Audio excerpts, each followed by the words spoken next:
Bismillahirrohmanirrohim. Assalamualaikum warahmatullahi wabarakatuh. Penyebab mengapa kita dihina.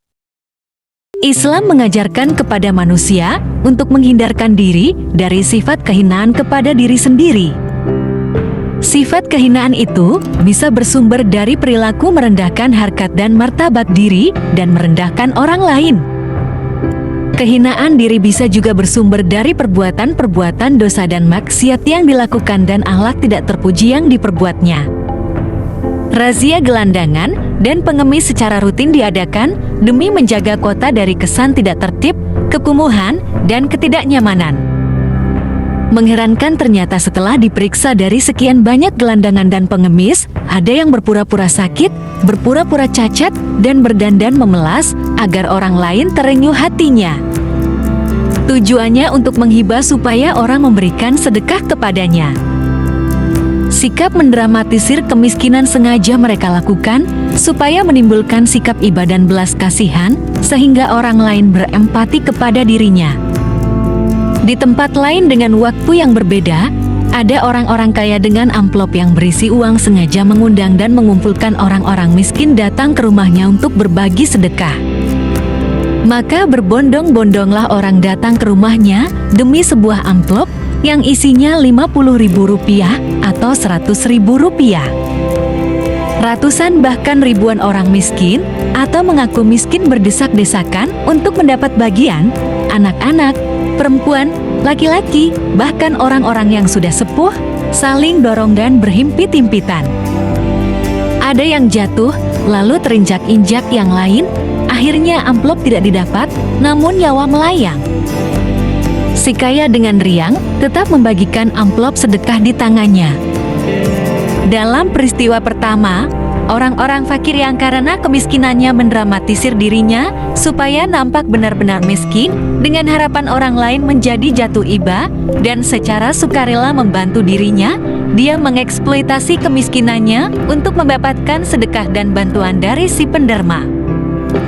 Namun dalam peristiwa kedua sebaliknya, si kaya yang mendramatisir orang-orang miskin untuk menampakkan status dirinya sebagai si kaya yang dermawan.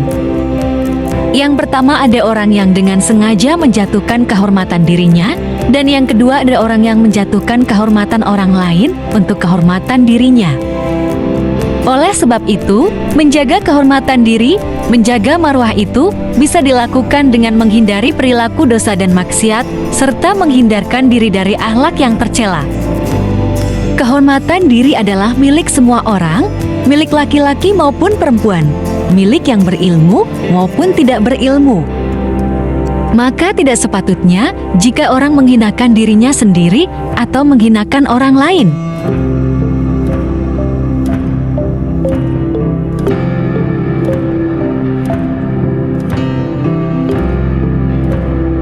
Menjadi miskin bukan kesalahan, karena itu jadilah orang miskin yang memiliki marwah dengan tetap terus berusaha dan berikhtiar mencari rezeki yang halal dan pantang meminta-minta. Jadilah orang kaya yang bermartabat dengan tidak merasa pongah dan merendahkan orang lain. Jadilah orang berilmu yang bermartabat dengan menjunjung tinggi kejujuran dan tetap bersikap rendah hati. Baik atau tidak baiknya hubungan seseorang dengan kholiknya akan terlihat kepada baik atau tidak baiknya hubungan mereka dengan sesama manusia sebagai makhluknya. Orang yang komunikasinya baik dengan Tuhannya pasti akan berimbas kepada baik pula perilakunya dengan sesama makhluk Tuhannya. Allah Subhanahu wa Ta'ala berfirman, "Dan sungguh kami telah memuliakan anak cucu Adam, dan kami angkut mereka di darat dan di laut, dan kami beri mereka rezeki dari yang baik-baik, dan kami lebihkan mereka di atas banyak makhluk yang kami ciptakan dengan kelebihan yang sempurna." Al-Quran Surat Al-Isra ayat 70. Tidak ada manusia yang terlahir hina, semua terhormat, dan bahkan dimuliakan oleh Sang Pencipta.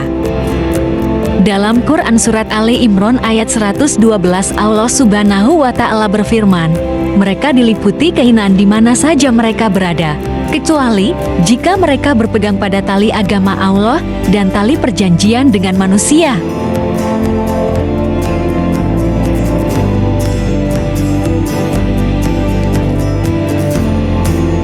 Namun pada kenyataannya, tidak semua manusia mengerjakan amalan dan perbuatan baik itu. Ada orang-orang yang justru mengerjakan amalan-amalan yang membuatnya terperosok pada jurang kehinaan dan kecelakaan, baik di dunia maupun akhirat. Mereka yang memang menjalani hidup di dunia dengan menentang kuasa Allah Subhanahu wa Ta'ala dan Rasul-Nya, maka di akhirat kelak akan mendapatkan siksaan yang sangat keras.